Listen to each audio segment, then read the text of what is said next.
Bonsoir à tous, ravi de vous retrouver sur Monaco Info. Toute l'actualité de ce mercredi 7 décembre. Invités, informations pratiques tout près de chez vous, rencontres, reportages et tout d'abord le déplacement du prince souverain à Paris à l'occasion de la dernière grande étape des commémorations liées à la disparition du prince Albert Ier, le prince aventurier né et décédé dans la capitale française il y a 100 ans. Comprendre la résistance au changement dans le cadre de la transition énergétique à travers une approche sociologique, c'était le thème de la conférence programmée ce matin justement par la mission pour la transition énergétique, avec comme grand témoin le chercheur canadien Stéphane Labranche. La maîtrise de l'énergie aujourd'hui qui entraîne, vous le sentez bien, nombre de changements dans vos habitudes, des craintes aussi, voire peut-être des peurs. Nous en parlerons dans un instant. La méfiance et l'envie encore et toujours au sommaire de votre journal, avec en cette période de fête à venir, le souhait de faire bien sûr de bonnes affaires malgré l'inflation galopante et pour des jeux aussi, bien souvent, des arnaques sur les sites de vente. Aussi, une nouvelle application Eden vient de faire son apparition. Elle fait appel à l'intelligence artificielle. Les explications dans un instant du cofondateur de cette plateforme initiée par France Vérif, Laurent Amar. Et puis en sport, comment ne pas s'attarder sur la semaine bien remplie de la Roca Team qui, avant de retrouver l'Euroleague de basket demain à Madrid face au Grand Real, s'est imposé hier soir dans sa salle 97-78 face à Villeurbanne, l'Asvel, son grand rival au plan national. Enfin, un conseil gourmand, restez bien avec nous pour découvrir à quelques jours de Noël un vrai dessert haut en couleur, un entremets baptisé Moulin à musique rouge et blanc, proposé et présenté par la Société des Balnéaires. Et tout d'abord, direction Paris, où le prince Albert II a entamé une visite de 48 heures. Un déplacement dans la capitale pour clore l'année de commémoration du centenaire de la disparition du prince visionnaire, le prince Albert Ier. Émilie Rousseau, vous êtes à Paris pour suivre justement cette visite mémorielle. Oui, pourquoi Paris ? Eh bien tout simplement parce que le prince Albert Ier est né et décédé à Paris. C'est dans la capitale française qu'il a mené de nombreuses activités, qu'elles soient diplomatiques, politiques ou encore scientifiques. Il a créé ici l'Institut océanographique et l'Institut de paléontologie humaine. Retour sur la première journée de visite de son Altesse Sérénissime le prince Albert II à Paris, dans ce reportage réalisé avec Jean-Alexandre Dordet. C'est un déplacement du prince Albert II à Kiel, en Allemagne, en septembre 2021, qui avait donné le coup d'envoi des commémorations du centenaire de la disparition du prince Albert Ier. Depuis, le prince souverain a entamé un pèlerinage dans un certain nombre de lieux de mémoire, là où son trisaïeul a été amené à se rendre pour ses différentes missions de chef d'État ou de scientifique. Pour ce dernier hommage, le comité de commémoration du prince Albert Ier a choisi Paris pour clôturer cette année, là où tout a commencé et tout s'est terminé pour celui que l'on surnommait le prince savant ou le prince navigateur. Premier temps fort au numéro 10 de l'avenue du président Wilson, dans le 16e arrondissement de la capitale, où se trouve désormais la nonciature apostolique.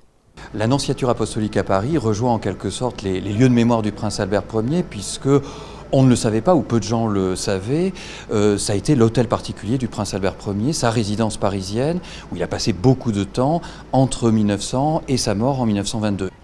Non loin de là, dans les jardins du Trocadéro, c'est un autre hommage qui a été rendu au prince Albert Ier, là où une avenue porte son nom depuis 1932, avec la Tour Eiffel pour témoin Laurence Beaune, secrétaire d'État française auprès de la ministre de l'Europe et des Affaires étrangères et représentant pour l'occasion le président Emmanuel Macron, a honoré le trisaïeul du prince Albert II.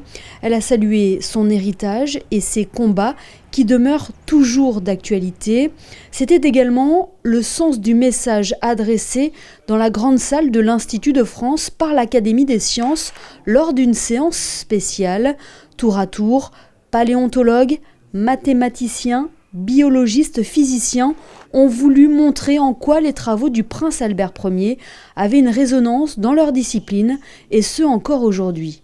Ce que nous venions surtout célébrer, c'était chez Albert Ier, le visionnaire, parce que ça a été non seulement un très grand scientifique, et à ce titre il a été membre de l'Académie des sciences, il n'y a pas beaucoup de princes régnants qui l'ont été, mais surtout c'est un visionnaire, parce que la passion qu'il a eue pour les océans, pour le monde marin, pour la question des abords des océans, pour la question de l'halieutique. Tout ceci dessine en fait des problèmes qui sont ceux de l'actualité complètement. Et donc nous étions à la fois heureux de saluer un savant, un académicien et un prophète. Le prince Albert Ier, qui a donc porté l'habit vert des membres de cette académie, a marqué l'histoire de l'Institut de France. Le prince Albert II a pu découvrir les traces de ses actions pour cette institution dans la bibliothèque des lieux situés en bordure de Seine, avant de dévoiler un buste de son trisaïeul. Le prince Albert Ier continuera d'incarner à Paris celui qui incitait à faire connaître, aimer et protéger les océans. Et nous reviendrons sur la seconde partie de ce déplacement du prince Albert II à Paris dans notre édition de demain. Nous aborderons notamment la visite de la maison d'Émile Zola et du musée Dreyfus. Dans le cadre du plan de maîtrise de l'énergie, la mission pour la transition énergétique organisait ce matin un petit déjeuner-conférence en compagnie du chercheur Stéphane Labranche, sociologue, membre du GIECO, ce groupe d'experts qui se penche sur l'évolution du comportement. Stéphane Labranche est notre invité ce soir pour essayer de mieux comprendre notre résistance actuelle face au changement énergétique. Bonsoir à vous. Bonsoir.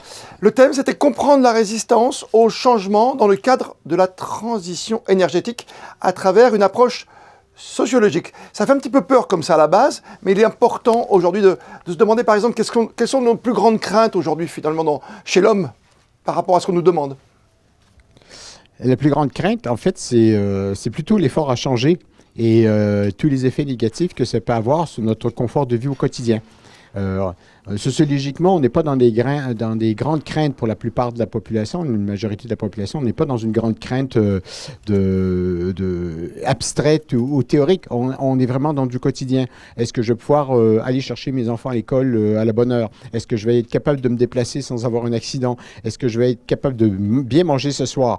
On est plutôt dans ce type en fait de préoccupation, à part pour quand même une partie de la population, souvent plus jeune, qui, elle, a des vraies angoisses et des vraies craintes et des vraies peurs sur l'avenir, sur des catastrophes à venir, sur une potentielle extinction de masse. Pour une grande partie de la population, les craintes sont plutôt de l'ordre du quotidien vécu tous les jours, quoi. C'est ça, mais ça commence, Stéphane Labranche, hein, à très court terme, par ces menaces de coupure un peu partout en Europe et dans le monde, peut-être. Ah oui, et ça, j'ai hâte de voir si ça va avoir des effets à long terme sur la manière dont les gens vont entrer en interaction avec leur énergie, à quel point ça va les impacter en termes de pratiques quotidiennes. Est-ce que ça va avoir des effets positifs sur leur sobriété en faisant un peu plus attention à ce qu'ils font au quotidien ou pas? On verra dans les 2-3 années qui suivent, mais je pense qu'il y a un moyen en fait d'améliorer la conscience, et pas que la conscience, mais aussi les effets que ça peut avoir sur nos pratiques quotidiennes pour éviter de se faire subir une coupure de courant sur 2 heures qui risque d'être quand même un peu difficile à vivre parce qu'en fait ça veut dire plus d'antenne relais, ça veut dire peut-être des problèmes de sécurité, ça veut dire aussi simplement l'incapacité même on ne pourra plus regarder la télé pendant 2 heures. Donc, heureusement que les ordinateurs ont des batteries, parce que sinon, on risque de s'ennuyer. Peut-être que ça va nous forcer aussi à penser à d'autres occupations, peut-être à sortir un peu plus, puis à se balader pendant les 2 heures. C'est notre mission à vous, chercheurs, climatologues, conférenciers, et nous, les journalistes. Je pense qu'on demande beaucoup aux gens. Tout le monde doit faire un petit quelque chose, du tri, voilà, d'être vertueux, de débrancher ses prises et tout. Mais le paradoxe, c'est que d'à côté de ça, il y a toujours autant de jets. Il y a une Coupe du Monde au Qatar. Vous voyez ce que je veux dire? Des exemples autour de nous et des COP depuis la COP 21 à Paris qui avancent, qui prennent des numéros, mais il n'y a rien de concret au bout. Il y a un moment où le citoyen se sent un petit peu lésé. Vous voyez ce que je veux dire, Stéphane Labranche? Absolument. Parce que ces petits gestes-là, de toute façon, quand on fait le calcul, le retour et les effets positifs sur l'environnement, que moi, j'arrête de prendre la voiture ou l'avion, ça ne change pas grand-chose au fait qu'il y a plein de jets privés dans le ciel. Alors pourquoi est-ce que je devrais le faire? Donc ça, c'est une vraie question de psychologie et de sociologie. Je suis sociologue du climat et non pas climatologue, c'est différent. Un climatologue regarde ce qui se passe en haute atmosphère, moi je regarde ce qui se passe entre les deux oreilles des gens. Oui. Et ça, c'est un vrai enjeu. Et ça soulève aussi des questions de sentiment d'injustice. On me demande de faire des efforts alors que ma vie est très contrainte au quotidien. Je la ressens comme telle. Je parle de ce qui se passe comme ressenti dans la population. Il y a des contraintes de temps, des contraintes d'argent, des contraintes d'opportunité, des obligations, des enfants, le travail, etc., etc. Et les plus riches donne cette image d'une très grande liberté. Je veux aller faire un resto chinois en Chine, donc je prends mon avion privé pour y aller et je reviens chez moi 2 jours après. Oui. Je fais une fondue à la montagne, 3 je comprends bien. La journée. Donc là, vous voyez bien que l'image qui est envoyée soulève en fait des sentiments d'injustice et d'inégalité très très forts. Merci à vous d'avoir pris du temps pour nous. Merci à vous. La Chambre patronale du bâtiment organisait hier soir son traditionnel cocktail de fin d'année. Bilan et perspectives pour ce secteur d'importance en principauté, évoqué hier dans votre journal avec son président Fabien Deplanche. Une interview à retrouver en replay quand vous le souhaitez sur le site de Monaco Info. Dans le domaine médical cette fois, les enjeux et l'avenir de la chirurgie robotique au cœur des discussions hier lors d'une table ronde au centre hospitalier Princesse Grace, et ce, 10 ans après l'arrivée du premier robot chirurgical au CHPG, le centre qui pour l'occasion hier a dévoilé sa toute dernière acquisition en ce domaine. Et puis en ce mois de décembre, en cette période où l'on recherche, finalise même les achats de cadeaux de fêtes de fin d'année, comment éviter les arnaques sur Internet? Comment trouver tout simplement le meilleur prix, le meilleur site, alors que l'inflation impacte de plus en plus nos budgets dédiés à ce moment de partage? Comment être sûr également de récupérer à temps le cadeau choisi avec soin? Le cofondateur de l'application Eden par France Vérif est ce soir notre invité. Bonsoir Laurent Amar. Bonsoir. C'est important de rappeler le contexte ensemble, dans ce contexte inflationniste justement. Trouver le meilleur prix, éviter les arnaques, c'est la mission de votre application? Oui, tout à fait. C'est ça. C'est à un moment donné des chercheurs émérites issus de Polytechnique, Corps des Mines, Pierre et Marie Curie qui ont décidé de protéger les consommateurs. Parce que les consommateurs que nous sommes aujourd'hui sont désarmés face à des algorithmes soit malveillants, des sites frauduleux, soit même les sites honnêtes utilisent aujourd'hui des algorithmes d'optimisation de prix de vente. Et en fait, c'est cela qui grève le plus aujourd'hui le budget des Français. Et puis en plus aujourd'hui, on le sait, il est impacté ce budget avec l'inflation rampante en ce moment et galopante pour certains. Vous, on le rappelle, c'est une application qui intègre plusieurs algorithmes différents. C'est quoi? C'est le meilleur prix, attention à ce site frauduleux. Quels sont les premiers critères? C'est l'ensemble. C'est-à-dire qu'à partir du moment où vous allez utiliser l'application gratuite, vous allez non seulement être protégé, c'est-à-dire dès que vous allez être sur Internet et vous allez être confronté à un site dangereux qui comporte du code caché où vous risquez de prendre un virus, vous allez être alerté. Et dès que l'on va essayer de vous vendre un produit, vous allez pouvoir voir si ce site est digne de confiance ou pas. Et les intelligences artificielles vont vérifier pour vous le prix. Est-ce que le prix qui vous est donné est réellement bon? Vous savez que nous ne voyons pas tous le même prix. Eden va aller rechercher sur ce site le meilleur prix pour ce même produit proposé, pour que vous ne soyez pas victime d'algorithmes qui cherchent à optimiser, à augmenter le prix de vente. Parce que ça existe toujours, évidemment. Aujourd'hui, on sait, on peut toujours aller chez son commerçant et on va déjà avoir le prix de base. Mais aujourd'hui, vous pensez que les gens maintenant sont partis complètement pour acheter moins cher sur des plateformes très connues? Je vais en citer une, par exemple, qui est Amazon. On a déjà ces réflexes quelque part. Oui, mais c'est nullement une garantie en réalité de meilleur prix. Que ça soit n'importe quel grand site, dont celui que vous citez, vous avez pour le même produit une multitude de prix. Vous pouvez arriver pour ce même produit, imaginons vous avez envie d'acheter un mixeur de légumes ou n'importe quel produit ou une console de Très jeu. bonne idée. Pour ce même produit, sur par exemple ce marchand que vous avez cité, vous allez avoir une centaine de prix différents. Ça vient de quoi? Ça vient de la couleur ou ça vient de l'acheteur quelque part ou ça vient d'autre chose? Non, ça vient de l'acheteur, c'est-à-dire que selon que vous commandiez depuis un appareil Apple ou d'un PC ou d'un téléphone où vous avez installé une application, vous êtes considéré, même l'endroit d'où vous commandez. Vous n'allez pas payer le même prix si vous commandez de Paris ou si vous commandez d'une petite ville à Garches, vous voyez. Ce que vous me dites, c'est que si j'habite dans une capitale, on va dire par exemple en France à Paris, par rapport à ma petite tante qui est tranquille dans sa petite maison du Limousin, elle va payer plus cher le même mixeur que moi parce que moi j'ai plus l'habitude d'y aller et que c'est plus facile à livrer? C'est exactement ça, c'est-à-dire que les algorithmes des marchands, les intelligences artificielles que eux-mêmes utilisent, évalue votre capacité à mettre en question le prix qui vous est proposé. C'est sûr que si à un moment donné, vous êtes dans une très grande ville entourée de plein d'offres, cela va compter énormément pour l'intelligence artificielle qui va essayer de vous vendre plus cher. Je comprends. On rappelle qu'un budget moyen aujourd'hui, c'est 568 € pour les achats de Noël. Et finalement, grâce à Eden, on évite la chose la plus importante. C'est presque dans mon propos liminaire, on en reparle quand même, mais c'est vrai que aujourd'hui, c'est comment éviter les arnaques. On a peur juste de ça, quoi. De jamais recevoir le mixeur et à date, et surtout de le payer un prix différent ou jamais de le recevoir. Même si vous êtes sur un site légitime, honnête, reconnu, et qu'à un moment donné, il mente sur le délai de livraison, Eden le détectera et vous dira non, vous n'allez pas être livré dans 5 jours sur ce site. Si vous commandez, en réalité, vous serez livré dans une semaine. Oui, c'est clair. Aujourd'hui, on a une société où c'est plus facile d'acheter à distance, malheureusement, que chez son commerçant, qui est un vrai débat sociologique. Vous comprenez ce que je veux dire? Totalement, mais ne nous cachons pas les yeux. On sait très bien aujourd'hui que la plupart des centres-villes se sont quand même un petit peu vidés de leur commerce. Et on ne retrouve pas forcément le produit recherché, désiré à côté de chez soi. Donc, Internet est devenu un passage obligé pour quasiment chacun d'entre nous. Merci Laurent Amar d'avoir été avec nous et longue vie à votre application. Merci à vous. Les sports et la Roca Team au cœur d'une semaine de folie avec 3 rencontres, 3 grands chocs pour nos basketteurs. Avant d'affronter le Real, demain le Real Madrid et Boulogne-le-Valois dimanche, les Monégasques recevaient hier les Villeurbanais pour le 2e duel en 6 jours entre ces 2 grands rivaux.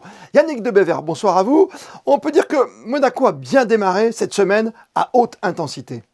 Bonsoir Christophe, bonsoir à toutes et à tous. Effectivement, on débute ce point Roca Team avec une belle victoire hier soir en championnat de France face à Villeurbanne. Avant la rencontre, Mike James et Eli Okobo ont reçu leur maillot All-Star et ils ont tous deux été sélectionnés pour participer au All-Star Game LNB de cette saison. Sur le terrain, les Monégasques n'ont laissé aucune chance à l'Asvel avec un succès 97-78 qui s'est dessiné dans le premier quart-temps. Les Roca Boys ont entamé le match avec un 33-15 porté par Mike James, auteur de 26 points et 6 passes décisives. Le reste de la rencontre a été parfaitement maîtrisé. Les Villeurbanais n'ont jamais inquiété Monaco qui prend la tête de la Betclic Elite avec 7 victoires. Écoutez la réaction de Yohan Makoundou. J'ai vu un match complet. Voilà, on a vraiment été très impliqués, autant en défense qu'en attaque. On a été sur les rotations, au rebond. Non, franchement, c'était un match complet pour moi. Les Monégasques enchaînent directement, pas le temps de se reposer. L'équipe a pris l'avion aujourd'hui direction Madrid pour la 12e journée d'Euroleague. Un gros choc à venir entre deux équipes au même bilan, 8 victoires et 3 défaites. C'est surtout un match qui intervient en plein cœur d'un marathon de 10 matchs à jouer en 20 jours. Une période cruciale, toujours délicate à gérer. Je vous propose d'écouter Jordan Lloyd à ce propos. You know, a lot of people always say, obviously, you got to take care of your body, but the big thing is mental. Just have a positive mindset. You know, whether it's practice or games or no matter what's happening, just try to stay positive, glass half full, because there's going to be a lot of ups and downs in these next, 10 days or whatever, 10, 20 days. So we just got to keep the right mindset, stay together, and then I think good things will happen for us.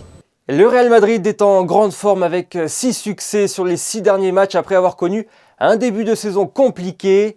La Roca Team a donc l'occasion de frapper un grand coup lors de cette 12e journée pour s'affirmer encore un peu plus comme un sérieux prétendant au Final Four.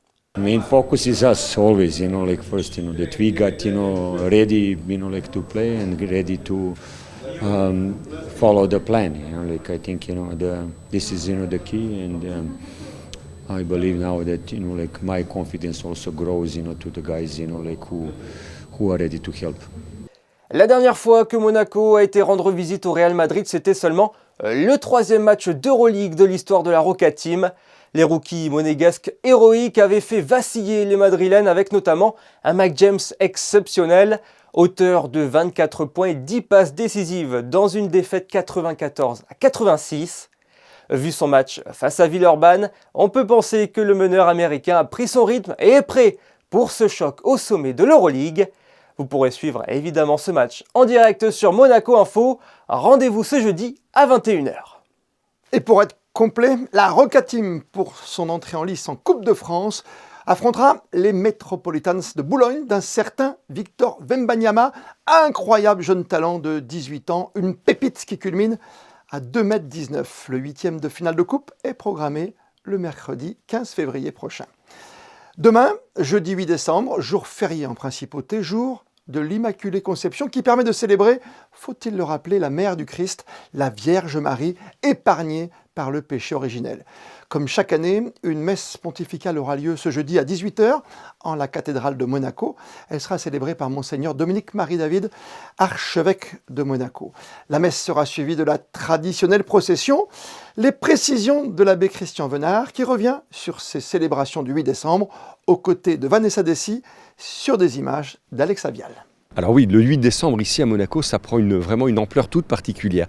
Parce que d'abord, notre cathédrale a été dédiée à la Vierge Marie dans son Immaculée Conception. En effet, quand elle a été construite, à la demande du prince Charles III, le dogme de l'Immaculée Conception venait d'être proclamé quelques années auparavant par le pape Pie IX. Alors déjà, c'est la fête de la cathédrale, donc qui est l'église mère ici à Monaco. Donc l'archevêque vient lui-même présider cette messe et une bonne partie du clergé de Monaco et des fidèles de Monaco ont à cœur de venir à cette célébration, à cette solennité de l'Immaculée Conception, à laquelle s'adjoint en plus pour nous à Monaco un événement historique. 1631, la peste touche Monaco et à ce moment-là, eh bien, on invoque la Sainte Vierge pour protéger Monaco et effectivement, Monaco sera protégé. Alors le prince Honoré II et les monégasques vont faire un vœu à partir de 1631, tous les ans, de faire une procession sur le rocher en l'honneur de la Vierge Marie.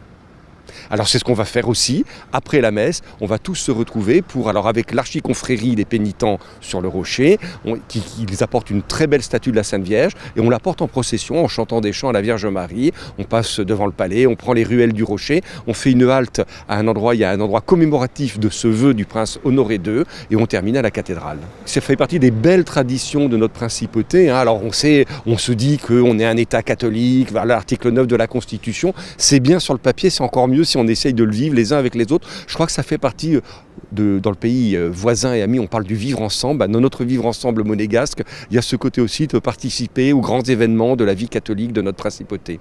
Et sachez que cette messe sera retransmise en direct dès 18 h sur Monaco Info. Retrouvez son âme d'enfance. Voici ce qu'a souhaité la Société des Bains de Mer de Monaco pour son thème annuel des fêtes de fin d'année. Et pour l'illustrer au mieux, le chef pâtissier Cyril Nata et son associé Jonathan Barbagallo du Café de Paris ont imaginé ensemble un entremets festif et original aux couleurs de la principauté. Anaïs Riu vous fait découvrir ce dessert qui peut-être ornera votre table de Noël. Il est gourmand, joyeux et étincelant, le dessert imaginé par les deux vainqueurs du concours interne de l'entremets des fêtes de Noël réunit petits et grands autour du thème imposé de cette année, comme un enfant. Il y a une grosse préparation avec la cloche en chocolat aussi qui vient dessus finir le gâteau pour représenter le moulin à musique. Donc là c'est un gros travail technique, un gros travail d'artisanat je pense. C'est au départ une prise de risque, mais bon je pense que pour les concours, mettre de l'audace dans ce qu'on fait, il faut parfois prendre des risques.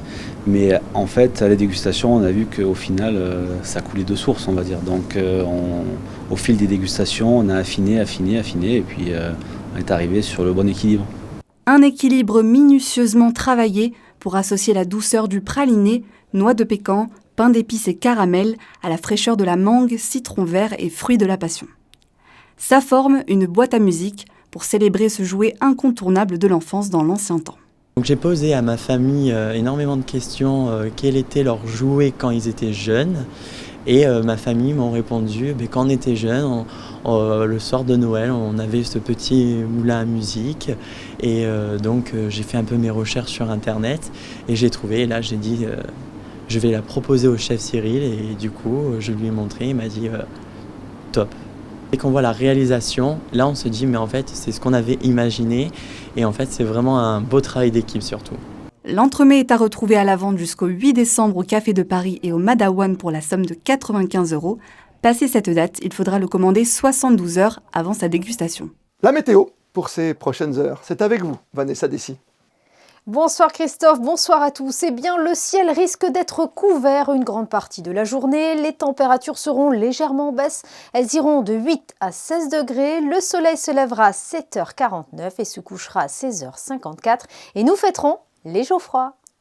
Et comme le veut la tradition, on termine avec les instantanés du jour et un retour sur la belle soirée de basket hier, avec d'un côté le succès de la Roca Team en championnat face à Villeurbanne, et de l'autre, l'annonce des 2 joueurs monégasques retenus pour le All-Star Game, la sélection des meilleurs joueurs de l'année. Mike James et Eli Okobo ont reçu leur maillot. Les photos sont signées Michael. Allez-y. Demain, vous retrouverez Patricia Navarro pour une nouvelle édition de votre journal sur Monaco Info. D'ici là, belle et bonne soirée à toutes et à tous.